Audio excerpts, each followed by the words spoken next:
Hi, I'm Mark Sappenfield. I'm the editor of the Christian Science Monitor, and welcome to this webinar event for our Finding Resilience project.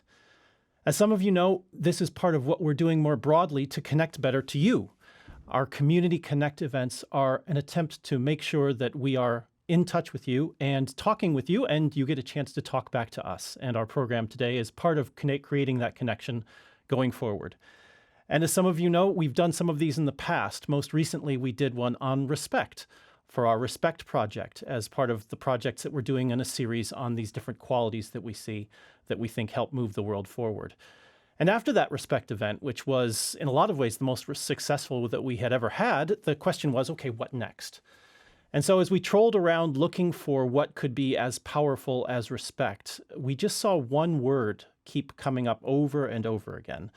And that was resilience. Just in the past week, from emails that I've gotten randomly from different places, there was one in Yes magazine saying, returning to the roots of community resilience in Hawaii, to a story in the Wall Street Journal, which came out yesterday, which was titled Staying Resilient When Disaster Strikes.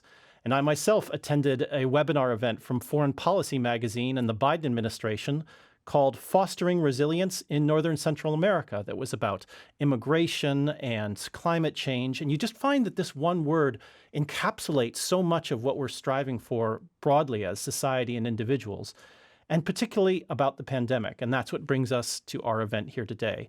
The need for resilience is so pronounced around the pandemic. And one thing that also jumped out at us when looking at the need for resilience in the pandemic is a project that has been going on from Fordham University in New York called the Bronx COVID-19 Oral History Project. And so we wanted to do a talk about that today because in doing that project, the people who did it found such resilience, such a richness coming out of their conversations. And the person who has helped lead that project, her name is Veronica Quiroga, and she's here with us today. Hi, everyone. Thank you so much, Mark. Thanks for joining us today, Veronica. We also wrote a story about that. The story was titled In Bronx and Beyond, the Pandemic Revealed Resilience. And we have the author of that article here today, Harry Bruinius of the Monitor. Hey, Mark. Hey, Veronica. Are we going to have video on him or is he going to be just a voice? We'll figure it out as we go forward. But glad to have you here, Harry, and looking forward to talking more as we go forward. And we're ready to jump into that conversation pretty quickly. But there was one thing just to kind of set the groundwork for this conversation that we're having today that as Veronica and Harry and I talked, felt like was important just to kind of get out right at the beginning because it's going to be a thread that goes through our entire conversation today. And we actually found the same thing was true with respect. Is that respect was a quality that we could find could go both ways. It was kind of multifaceted in that way, dual-faceted. Obviously, the respect that everyone knows and appreciates, I don't need to explain to you. But also there's a respect that can also be a sense, almost a tool of oppression. Show some respect is what we often heard when people had a negative connotation with respect, a desire to keep people in line, to kind of keep unjust regimes from being questioned. And so we had to navigate in our Respect project. Well, the same is true here today. The tendency with resilience can be to use it as an enabler to justify unjust conditions. When you look at resilience, oftentimes when you hear resilient stories, where are the places you're going to? You're going to places like Afghanistan or Syria and showing the amazing resilience that these people show. The tendency could be to do the same with the Bronx, but very much today, we want to do the opposite. The importance of why the people in the Bronx expressed resilience during the pandemic is because we feel it carries a universal message that is important no matter where you live and what your conditions are. No matter where you live or what your conditions are, you can be going through a difficult divorce. You can be going through financial problems. You can be going through loneliness. You can be going through prejudice and racism. But in all of these things, that higher sense of resilience is needed to overcome. And so the importance of this conversation we're having today is about the Bronx as a model. The Bronx is a model for the resilience that we all need to share. And as we do that, we think that you find an ability to uplift and bless that goes to all our neighbors, whether that is in Afghanistan, in the Bronx, or literally the person next door. So that's the context and kind of the framework for our conversation today. We're looking forward to questions that you'll be able to ask. And helping us do that is going to be Dave Scott, who's our audience engagement editor. Can you maybe walk through a little bit of what folks need to do to ask their questions to us today? Happy to, Mark. Yes. We would love to have you participate by sending in your questions to our panelists during the conversation today. So to submit a question, click on the Q&A button, the question and answer icon right at the bottom of your Zoom screen, and then just type in your question. If you're on a PC or a tablet, you may have to move your cursor to get the icons at the bottom of the screen to pop up. Or if you're on a smartphone, you may have to tap your screen to bring up the Q&A icon. I'll be monitoring your questions and comments while the panelists are talking, and I'll be back later to share your questions. So thank you. Great. Thanks, Dave. So to start off, we just want to begin by explaining a little bit about this Bronx COVID-19 oral history project. And we, throughout this webinar, are going to be showing various clips that have been recorded by people in that project, just because we feel like in a subject like this, it's just vitally important to have those voices speak for themselves. And since they couldn't all be here today, we have put some of those clips just so you can get a flavor of what this oral history project brought forth.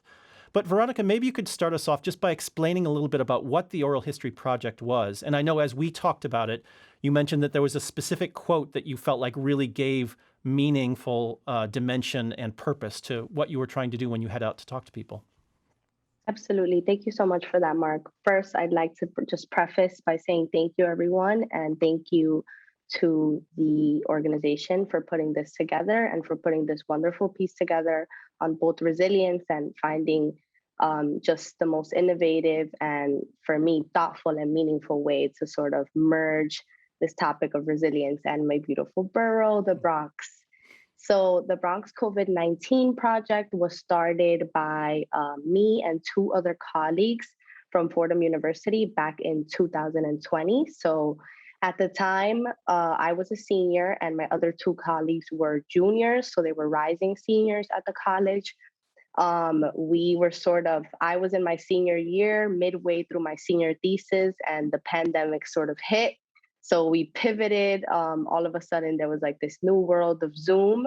And in this sort of space of weirdness and the unknown, something very beautiful came out of it. And that ended up being the Bronx COVID-19 Oral History Project.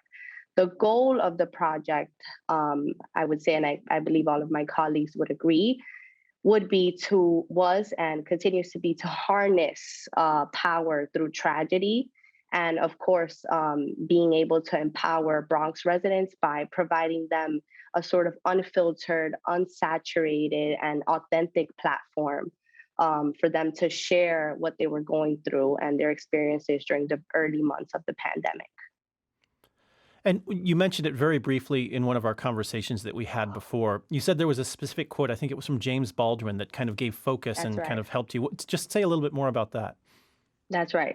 So my colleagues and I we had to think through the messages that the archive would both implicitly and explicitly send to the public. We would often refer back to this quote by the famous James Baldwin from time to time: "Nothing can be changed without first being faced." And for us, that just simply meant that if there is a chance at changing anything for one of the poorest congressional districts in this country, and we have to believe that there is a fighting chance, right? We have to start at a place of authenticity, and that has to come from Bronx residents themselves, right? So nothing can be changed without it being faced. In order to believe, and as I said, we do have to believe that there is a chance, we have to first face these incredibly sort of unprecedented circumstances. And that's what I believe the Oral History Project does. Yeah. And I just was going to say, I think it does that so beautifully. And I think that's a wonderful transition just to look at the first clip that we have, because this is the fruit of the work that you did. You went out with this goal. And I think hopefully our viewers will see as we go through, there's 3 of these clips we're going to look at through the whole event, how that came out in what Veronica and her colleagues found. So let's just start that first clip, and then we can kind of go forward with kind of what you found out of your project from that. We've had to learn how to be adaptable. We've had we've had to learn how to be malleable. We've had to learn how to adjust on the fly. And I think that, like, if any organization's able to do that, then that is going to set them apart, one, in the future, but then only make them stronger as well. And so in some aspects, like what we've been through in terms of the pandemic has made me a better leader. And so I should preface just that some of these you actually did the interviews, Veronica. Some of them, obviously, just as a leader of the project, you just looked over them and were part of the general project, but you didn't do them specifically. But maybe you could just start just telling people. Obviously, he was the director of a house on Beekman. You know, what is that, and in what you heard him say, how is that representative of other things that you were hearing people talk about? Absolutely. So as Mark mentioned, I did not interview Derek Smith myself, but I had the wonderful opportunity to look through this interview. Here, I believe Mr. Smith is getting at the sense of adaptability, right? As Mark mentioned earlier, there is a fine line that we are obviously walking on when we talk about adaptability in regards to just the dual nature of both adaptability and of resilience and resistance. So there's that sort of duality that cannot be left under the grid. And I think what Mr. Smith is getting at here, though, is the fact that there's two sides to the story, two sides to the coin. There's the side that everyone sees to a Bronxite, and it's our tremendous ability to be flexible and this incredible ability to navigate even the most major life changes almost seamlessly. So from the smallest of examples, as a Bronxite, I remember sort of my train is rerouted and now it's not running on the same schedule. So I have to be flexible. I have to think on my feet. How can I get to where I need to be in a matter of seconds? So from those sort of smaller instances to more major, such as a pandemic, right? Or sort of my own personal example, my mom lost her job in March of 2020. Right when the pandemic, right when the first sort of outbreak happened in the country. And it was a matter of adaptability, flexibility again. But I think what's important to note here is also the side that people don't see, right, to adaptability. And it's the fact that most people don't have, with that adaptability also comes a loss of space, right? We don't have the space to grieve. And there's this sort of confinement in opportunity. We don't have another choice but to be adaptable, but to be flexible. It's quite literally a life or death situation, as it was with the pandemic. And that, it sounds, to connect the dots, that seems partly why you were so attracted to this idea of an oral history project, is to give people the space to kind of inhabit that duality. And yes, speak about those wonderful things that they've learned that they could do, but also have a space to have their humanity expressed and to be human beings without these difficulties forced on them. Absolutely. Agreed. And it's interesting, Harry, I know you, just with the breadth of reporting that you've done for us over 20 years for the Monitor, you've seen resilience expressed in a lot of different areas. The one that comes to mind immediately for me that you've written about is in the wake of mass shootings, there can be something called post-traumatic growth. But I'm sure there are other situations. Maybe talk a little bit about, again, we're trying to make this a more universal discussion about kind of the lessons that you learned writing this story about the Bronx, how you've seen it manifested in other ways throughout your career. Yes, and and in some ways, I want to zoom out a bit. When we're talking about a phenomenon like post-traumatic growth, which is some ways the flip side to post-traumatic stress disorder. Stress and trauma can run the gamut from various levels to very deep and profound, and so I just want to make that clear at the outset. But I'm not in story. It was when I first kind of discovered that resilience is a thing. It's a measurable thing that there are scholars studying and trying to, another word, they call it as a psychological immune system, that, we have this capacity. And, I think it's very interesting that in some ways, it's a very strange and paradoxical part of human beings that, there's this possibility that trauma, not only can we be resilient and recover from it, but human beings can actually grow and find long-term personal growth and find a richer experience of the human bonds that lie at our core. And one thing that another scholar pointed out about the phenomenon of resilience is that we have fight or flight responses that and react to various kinds of trauma, but resilience, he told me, always happens in groups. And I think Veronica was talking about this earlier. When through these experiences of stress and trauma, we find our resilience, in conjunction with others, and in this kind of group dynamics in which, it's more than just supporting and help each other out, as it were, but almost like a deeply ingrained instinct to come together and experience healing in many ways. That's great, because the next clip that we're going to show is about a restaurant owner in the Bronx who found, in a lot of ways, exactly what you were talking about, Harry. She found in her resilience, she found a strength in trying to help others. The restaurant, as many will know, because of the pandemic, was going through difficult times.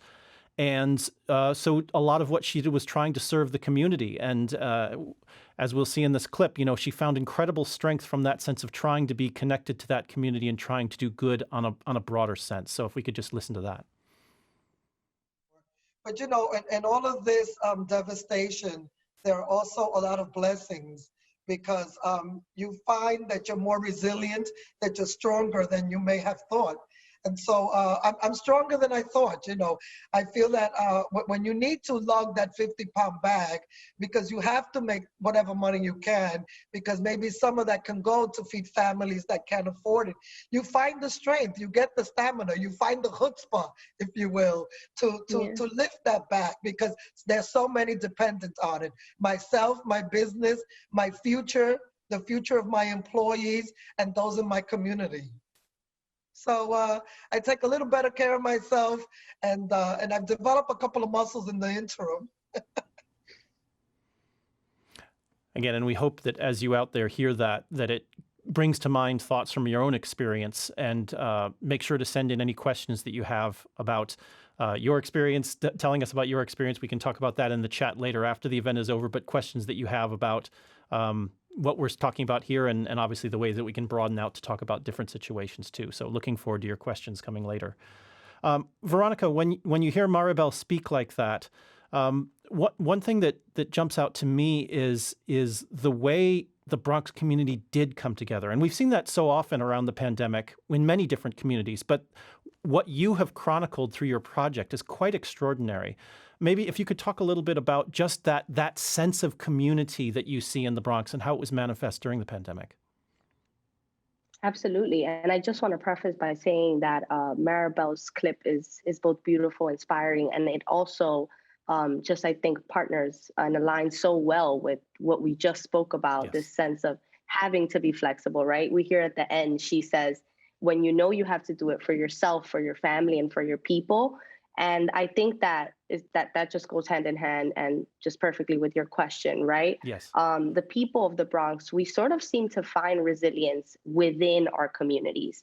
We find that strength and we gain that strength from the resilience of our communities. So whatever your community is, whether that's your employees in your establishment, in your small business, whether that's your church, whether that's your local pantry, whether it's the people of your neighborhood or your family or your friends, sort of seeking out that strength from the people that we know are already, they're depending on our strength, and we're sort of feeding off of each other in a sense.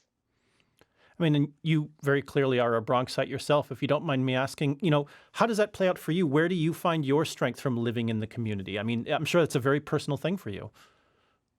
Absolutely. So during the time of the pandemic, definitely from my inner sort of smaller groups, my friends, my families, the community that I had at Fordham, my colleagues, the people who helped me put the Bronx COVID-19 oral history project together, Dr. Mark Nason, the people who were sort of here, not here in the sense, even if we weren't physically together, because as we all know and realized during the pandemic, we weren't able to have that sort of physical contact with our loved ones. But I think just knowing that your group and your community is there for you, I think it's just such a solid way to sort of find that strength and a solid place. That's the first place that I go to look Yeah. in my And community and my people. not to put you on the spot or anything, but obviously you saw so many of these beautiful examples of it through your project. And of course, that was you reaching out to people in the community who are your neighbors and seeing that reflected back at you. Were there any ways in your own personal life, whether it's as a student at Fordham while you were still there or since you've graduated, that you've kind of felt that sense of community yourself? Yes, absolutely. And even through the project, throughout the tragedy of it all, I found that it brought us closer together as Bronxites and as a community. And the more I let the people of the Bronx tell their stories, the clearer that it became that helping and this sort of sense of lending aid and lending mutual aid and lending a hand to one another, it's not saturated. It's not something that we have to tell one another to do. It's something that comes very naturally to the people of the Bronx. Yeah. And so maybe actually you should set up this next clip that we're going to show. This is the one from Mr. Lewis. And I think you did this one personally yourself. Is that right? That's right. So maybe you could just set up a little bit about what he's going to be talking about here. Yes. So in this next clip, Derek Lewis, the founder of the Bronx Community Relief Effort, at first he talks about, if I'm not mistaken, the two clips that you guys are going to show. So the first clip, he's just giving a brief overview of sort of what the Bronx Relief Effort is and how it came together, sort of on the fly. He got all his people together and they said, okay, how are we going to hand out PPE? How are we going to get technology out to the children of the Bronx who need iPads and need all of this new technology to pivot into the world of Zoom? And then later on in the clip, he begins to talk about resilience and sort of where he finds his light. And I think what we've done is I think we've kind of mashed those things together. So I think it's going to be one clip. And what I'd say is after the clip, feel free to jump in and kind of whatever else is in there that you think kind of could bring out the examples of what he's done, just jump in. But let's listen to the clip first. I mean, first you got to start with just faith, right? Like knowing that you're just going to get through it, and knowing that tomorrow is going to come, and that the Bronx is going to get through this, and so just pure faith, I think, gets me through majority of the time. Knowing the fact that we can get through this, and again, the Bronx is a very resilient borough. When we're out there distributing meals, when we're out there distributing PPE, and just hearing a thank you from someone in the community, like that to me is like my fuel. So add a little bit to that, Veronica, with some of the other things that you heard from that interview. So on the opposite end, for me, I would, like Dr. Lewis expressed, I believe that for me, I gained my fuel sort of from hearing other Bronx residents tell their stories and how they powered through this immense tragedy and how they powered through these circumstances. So for me, what Derek is getting at here is this tremendous sort of strength that he finds in helping his own community. I mean, and there's a wonderful sense of kind of, it's an oversaid phrase, but that sense of a community fabric where, everything is knit together and, the thank you that you get, then you can pass that on. That energizes you, and then that passes on to someone else. And in some ways, as I understand it, this was a very personal thing in that way, is that obviously he felt gratitude and a fuel to keep going from the thank yous he got. But I think the program that he worked with also, did it help your family specifically with a brother and, helping your brother kind of get school supplies and things like that? Is that correct?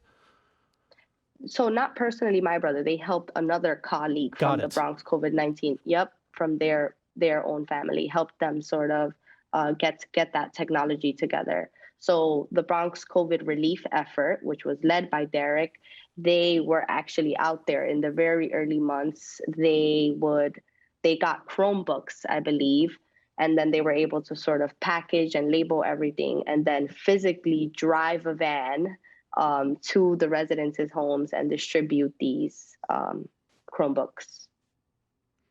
And again, it's wonderful to kind of see. Obviously, you kind of in a journalistic way, sometimes you think of, okay, we're here on this side and the subject is over there on that side, and keep things across. But it's interesting to see how when you did your project, those things interrelated and interwove in the sense of that sense of community expressed, so that the good was manifest by you to them, but they manifested that same good back to you. And I think in some ways it was just kind of a micro example of that larger sense of community that you see in the Bronx. Absolutely. Agreed. Just one more thing before we go on to the questions. I think there's a couple of them coming in right now. Just to kind of add to that point that we talked about earlier, just in a different call when we were preparing, was that it was important that you didn't go out with an agenda. You know, so often we hear about this in the news, and as the editor of the Monitor, it's something I hear about a lot, is, just tell me the news, don't give me an agenda, just let people speak for themselves. And I think it was really interesting. First of all, maybe Harry, if you could jump in real quick. I mean, just the process of you reporting this, not in great detail, but the sense of that you needed to rely on the work that Veronica and her team was doing in order to be able to get these voices. Yeah, it was so interesting how this story came together. We embark on a project with a theme, of resilience, and you wonder how you're going to do it. And Mark Nason, Veronica's professor and one of the faculty advisors for this project, is sort of a long-term source of mine, and he immediately highlighted the work that Veronica and others were doing. And you go into a project like this, it's okay, oral histories, and perhaps I'll find in these videos sources that I can call. And but I in some ways I learned so much about being a journalist, but and not only just having the immense finding, not just sources for resilience, but a group of students who was doing what I do and going out in their own resilience, figuring out how to interview people and what kind of questions they ask. And this is a lot what the students told me, as they were struggling with how to do this. And in some ways this was a very different context of, say, if I had done it with a stranger, and you kind of saw the engagement of these students struggling to figure it out, but then experiencing these conversations and these stories, and I think it's fair to say them finding themselves just enriched by these stories. And all I had to do was kind of shape it and frame it and let their interviews and the words of the stories that they found just kind of give snippets of it so that our readers can get a sense of what they're doing. Of course, linking, all through my story, links to these videos and to their work. It taught me a lot about, my own job and how to give voices in a community, their own space to tell their stories, and in some ways, get out of the way. And so, Veronica, what did you find? You specifically went out to give the people of the Bronx a voice. What did you find as you do that? We found that when you give the people a space of authenticity, when you don't impose your own sort of questions or knowledge or the breadth of everything we knew about the Bronx, because there were many sides to the project. Our archive also hosted a sort of series of facts, numbers, statistics, not only pertaining to the pandemic, but of all sort of inequalities that were rampant throughout the Bronx. But we found that when we didn't give that to our interviewees, when we just gave them the space, this unfiltered and unsaturated space to just tell their stories, and be themselves, we found that what came out of it was beautiful, beautiful, meaningful resilience. And I'd go as far, Harry, to even say not only were we enriched by it, but we were inspired and empowered by these stories and by the resilience that came out of it on its own when you don't come in with an agenda. And again, I think to the degree that the Bronx is a lesson about these things, there's a lesson in that too about how we approach each other as neighbors and as fellow humans, and not putting agendas on other people. I think that's beautiful, and a great segue into kind of getting to questions from our readers. So, Dave, why don't you jump in and share some of the questions that you're getting? Thanks, Mark. Yes. And we do have several questions here, but if you'd like to send in your question or comment, please click on the Q&A icon at the bottom of the screen and go ahead and type in your question, okay? In the meantime, let's talk a little bit about, Mark, you mentioned neighbor, talking to your neighbor. There are several questions related to this concept of resilience as an individual activity as well as a community activity. I'm going to just read one or two of them here. I take issue with the statement that resilience happens in groups. I believe that individuals can be resilient, and when joined with others, they can create a resilient group. Individuals can help develop their resiliency. And I wonder, Veronica, can you maybe talk a little, or Harry, about how you saw that manifested as both individual resiliency, and then when does it become a group effort, or how does that support, how does the community support the individual?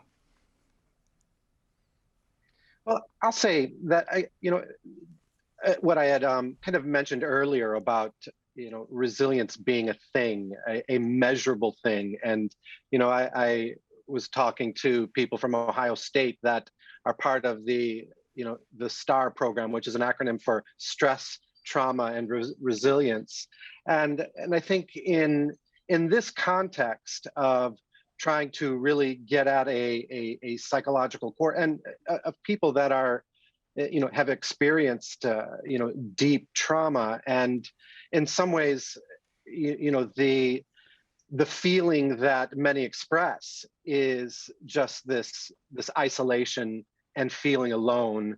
And, it creates this feedback loop that makes the stress and trauma even more acute. Again, and I think what I was talking about there was, this scientific understanding of resilience and a psychological immune system that human beings are equipped with, and isolation can be something that makes stress and trauma even worse. And I think what was meant by the director of this STAR program at Ohio State, was that the healing that comes through resilience and post-traumatic growth never happens in isolation per se, but is experienced and through the care of a community. But I think but our questioner brings up a point. Human beings as individuals, that resilience is part of themselves, and and so I think that there's truth in that. And I think also for the monitor resilience, for finding resilience, that is part of our what we're trying to do. And again, we've picked out one specific example to talk about here today. But I think what we want to do is show the scope and the breadth of resilience, and that it manifests itself in so many different contexts and so many different scenarios. And, those are individual and collective. And the individual can mount up and become collective as it grows, as it is expressed. And I think, Veronica, as you were talking about when we were seeing the quote from Mr. Lewis about, just being thankful. Being thankful turns an individual event into a communal event just by its very nature of it. And I'd be interested, Veronica, in your thoughts on kind of how did you see resilience expressed by individuals, and how did then you see that become a more collective thing? Absolutely. I just like to add on by saying that collective healing is something that happens when we empower ourselves as individuals.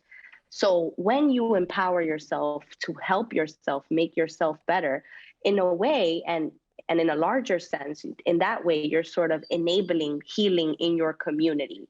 So by making yourself better and by helping yourself and pushing yourself, you are aiding, in fact, in that larger, more collective healing of your entire community.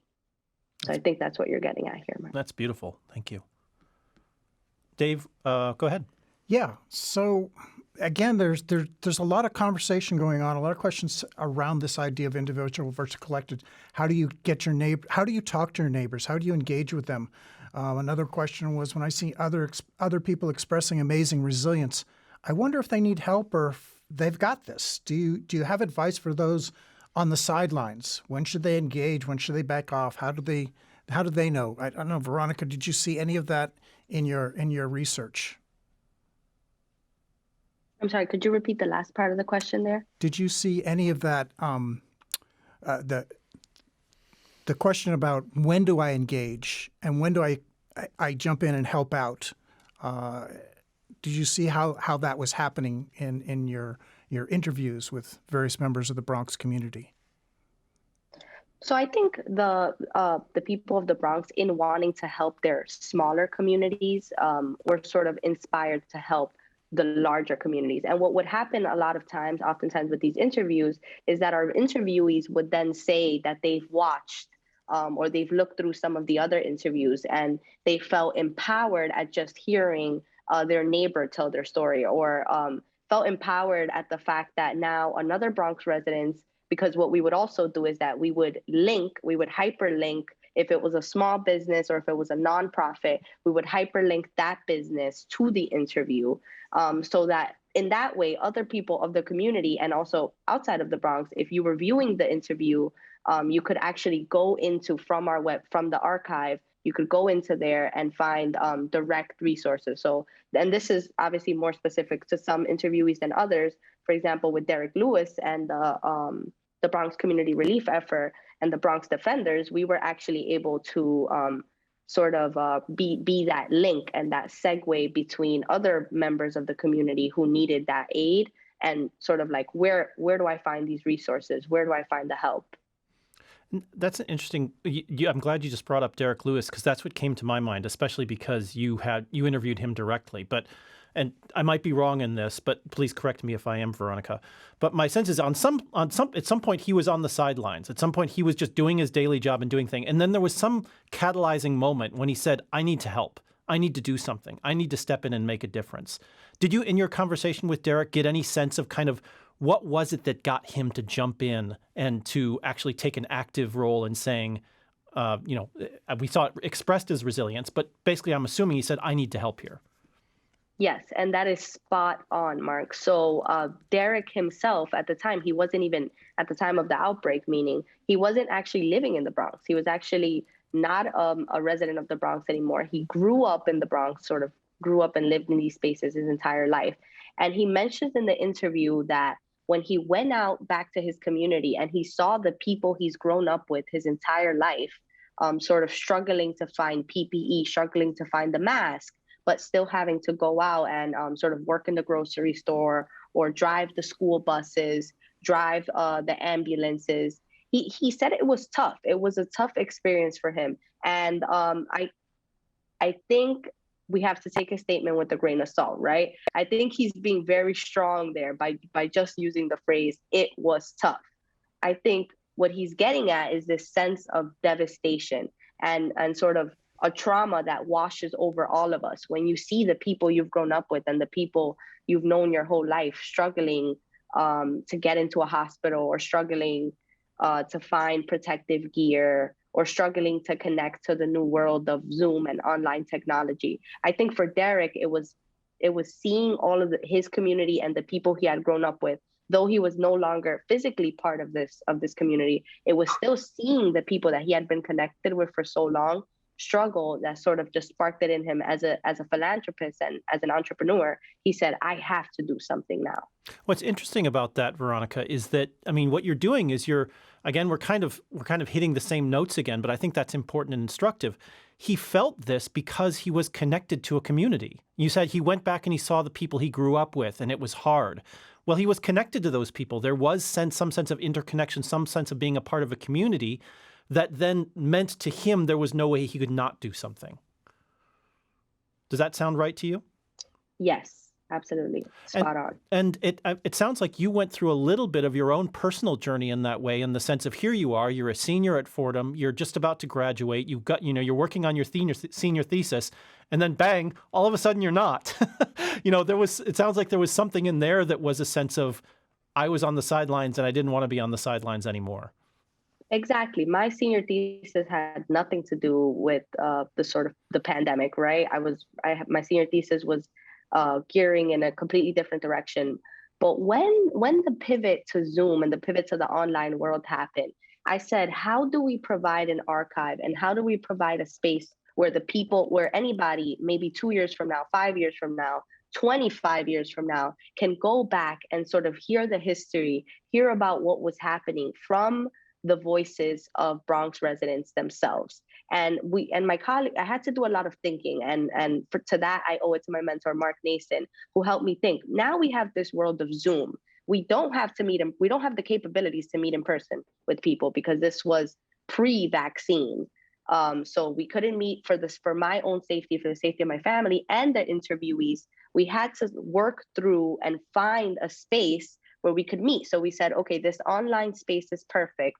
It gives us that social distancing that we need, but it still gives the interviewee the entire platform, and in both a literal and a metaphorical sense, because a lot of our interviewees would interview, they would find a space where they could be alone and where they could just reflect on their thoughts and talk to us.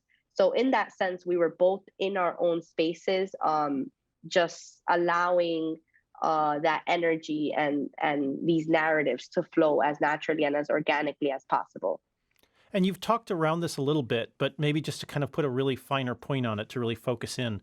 When you did decide that you wanted to pivot and you did decide that you wanted to be a part of creating this oral history project, what was the good that you wanted to do? You say, okay, I'm going to do this. And I get a very real sense it'd be very hard not to just say, I'm just going to do this because I think I'll get a better grade on this. I don't think that seems like why you were doing it. You were doing it because you felt like there was a need. You felt like there was some good you could do. What was that? I felt like there wasn't a space for Bronx residents to tell their stories in general. I felt like the media was putting all these facts and all these statistics out about the Bronx, but there were no actual interviews with the people of the Bronx themselves. So the good that I wanted to do there was to quite literally provide that space, which I felt was lacking, not just during the pandemic, but prior to this. And I really felt like Bronx residents have so much to share and so much to teach others about this sort of topic of resilience. Thanks. Dave, go ahead. Yeah, we've got questions too. In the course of doing this project, Mari, earlier we had the clip about Maribel Gonzalez, the owner of the South of France restaurant. And there's people wondering, so what did she do for her community during this time? I know that she lost like 80 to 95% of her business as everything kind of shut down. Do you know what that expression resilience was? Can you share some examples of what she did or what others did in the course of your research?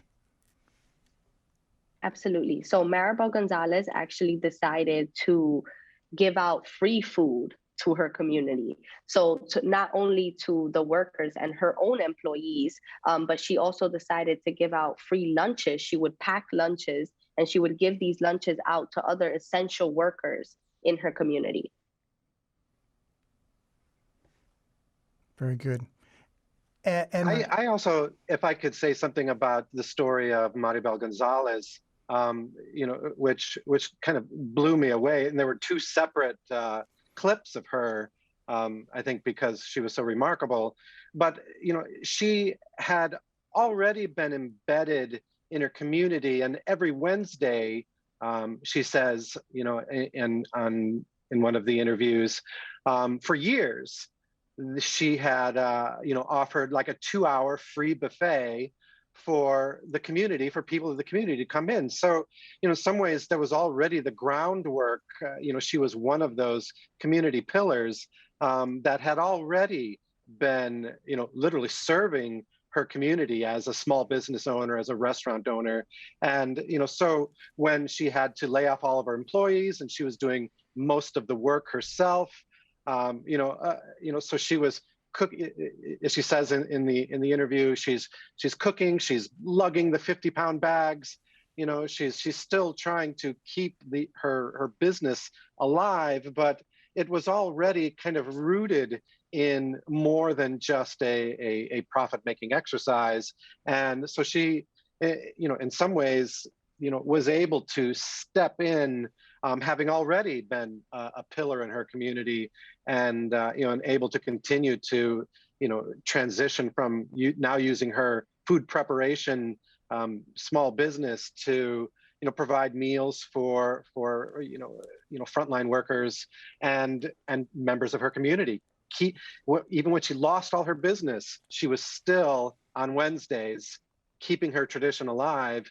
Maybe not a full 2-hour buffet this time, but putting out what she could, and people come in and until it was gone. So her story in particular was quite remarkable, I thought.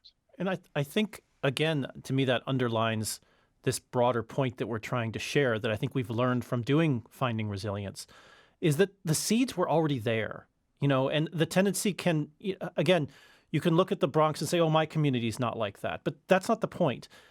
The reason the Bronx was resilient is because these threads and seeds, to mix metaphors, were already there. And they were already there and present, and they just they found new manifestations to come out.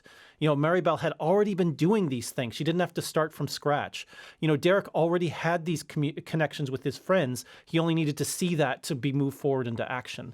And I think it behooves all of our communities to ask, are we doing the same things that the Bronx is doing in having these ties that connect us? And I think that goes to so much larger than just the pandemic, just a physical place like the Bronx, into these larger questions that we have about America in general, and our sense of community and our sense of unity. And I think some of the lessons that you learn from these individual communities, whether it's the Bronx or another community in another place in the United States, is can we apply them more generally? Can we find this deeper, larger sense of community that I think the polarization that we see in America is really all about that, is about trying to get back to that sense of a community. And I just think that there's tremendous lessons to learn from the Bronx here. So Dave, go ahead. So earlier, Veronica spoke about the line between resilience and resistance. Can we hear a little more about that, about when to pivot from adapting to circumstances to actively pushing back on issues like equity or inequity? And how do you do that without reversing progress? Absolutely. So while there is a fine line, I think by simply not sort of glorifying resilience, we already open up a dialogue about resisting and sort of about pushing back on the system. So like I mentioned earlier, in this space of adaptability and flexibility, exists no space for true grief. And we really don't have a moment. We didn't have a moment during the outbreak, and we probably still don't have a moment now as we're still mid-pandemic to really stop and think about how the pandemic is affecting our mental health, and how the sort of inequity and the lack of access to resources is affecting our families, our personal lives, our futures, the futures of our children. So I think here what's important is to open up these dialogues and to definitely recognize that while we are resilient, we also need to push back on the system that has sort of forced us into this space of lack of opportunity. That's great. That's a good answer. Veronica, I have a question here about if during the process of doing this research for your project, and you grew up in the Bronx, did you learn anything new or unexpected about your community? Yeah. Yes, I learned every interview I did, I learned one new thing, and there were common themes throughout most of the interviews. But we sort of tried to pinpoint and pick out one new thing that we would learn from each individual interview. So I could talk a little bit about both, but I think the audience members would be more interested in hearing about the sort of collective themes, that the things I kept learning, the lessons I kept learning. So probably the most important lesson and the most important thing that I learned from all of the sort of common threads throughout the interview is that the people of the Bronx want to tell their stories. I didn't know how badly Bronxites wanted to sort of have a platform to just tell their stories. And I was sharing with Mark and with Greg and with Harry that that sometimes we would come in with only we would come in with an agenda. Obviously, we would always have not an agenda, but we would have a sort of a list of questions pre-prepared.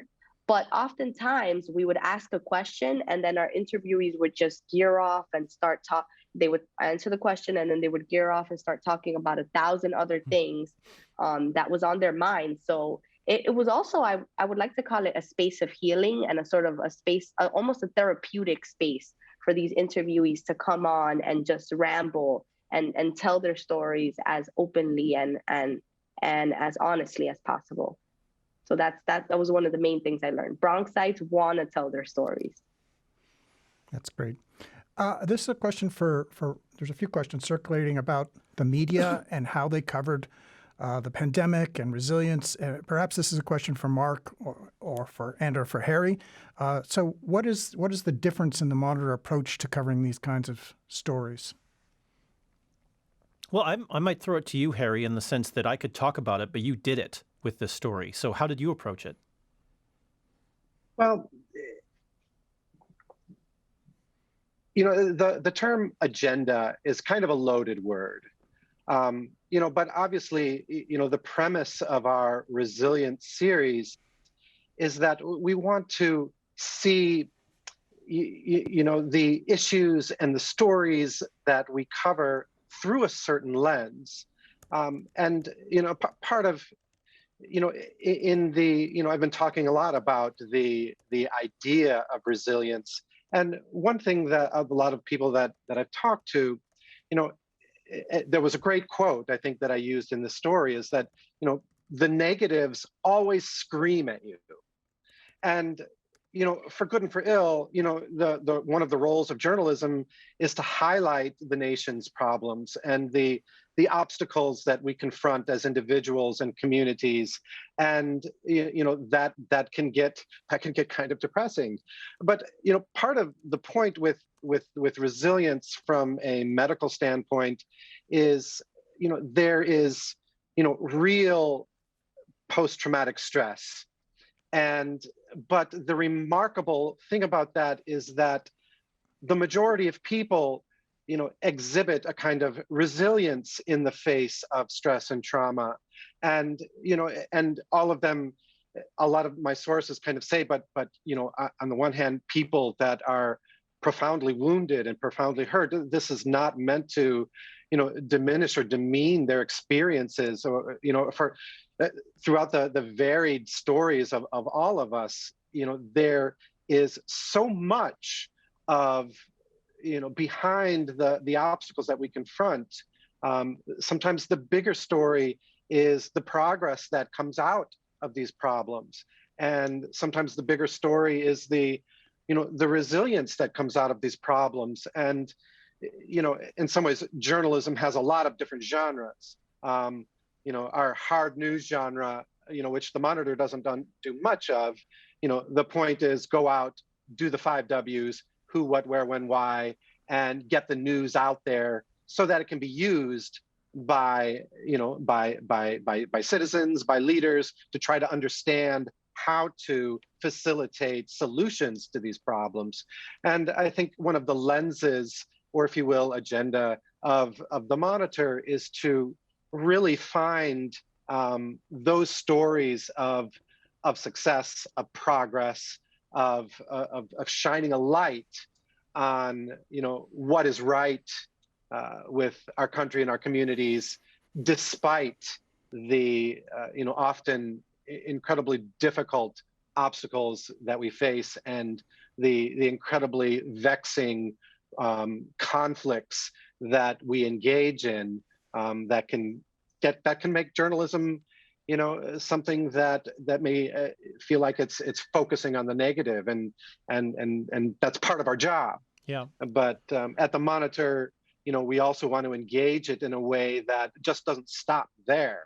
No, I think, But actually, I think the word lens, I'm seeing the computer screen on your lenses. I'm saying that's a very apt word to use. But I do think lens is a really important word to use in that context. And you're right on target, Harry, in that way, is that, I mean, not every newspaper needs to do the same thing. I mean, if we all did the same thing, then why would we need multiple? We feel like there are different tasks, different offices that journalism can fulfill.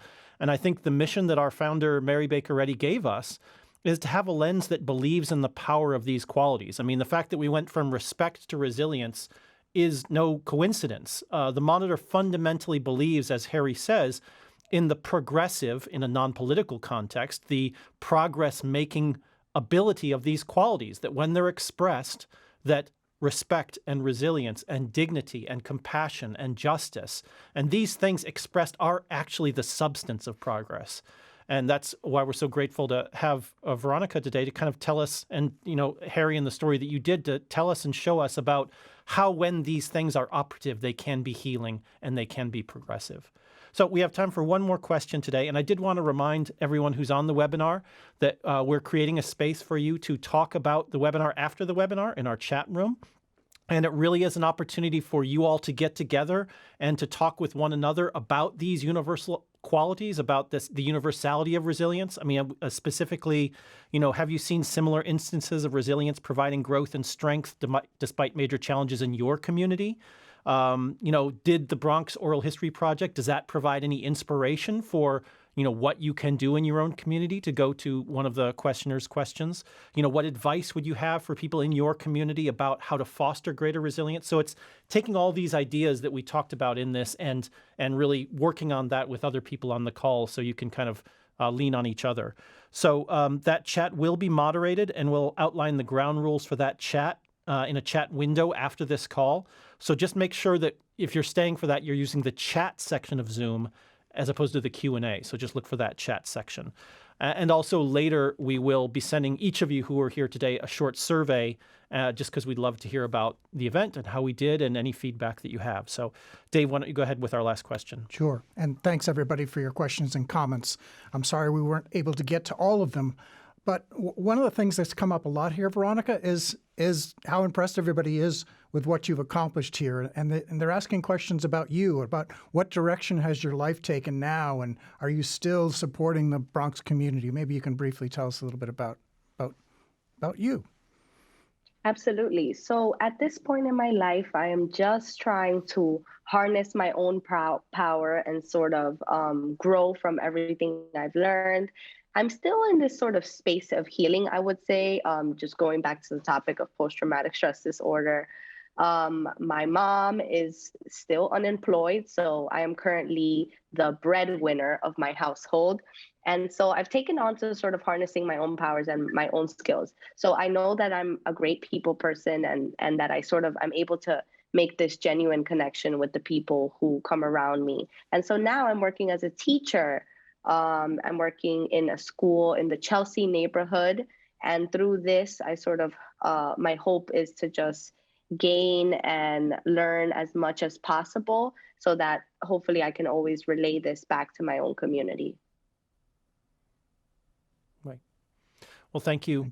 Veronica, and thank you, Harry, for joining us today. I really appreciate it, the conversation and the commitment you both are making. So thank you very much.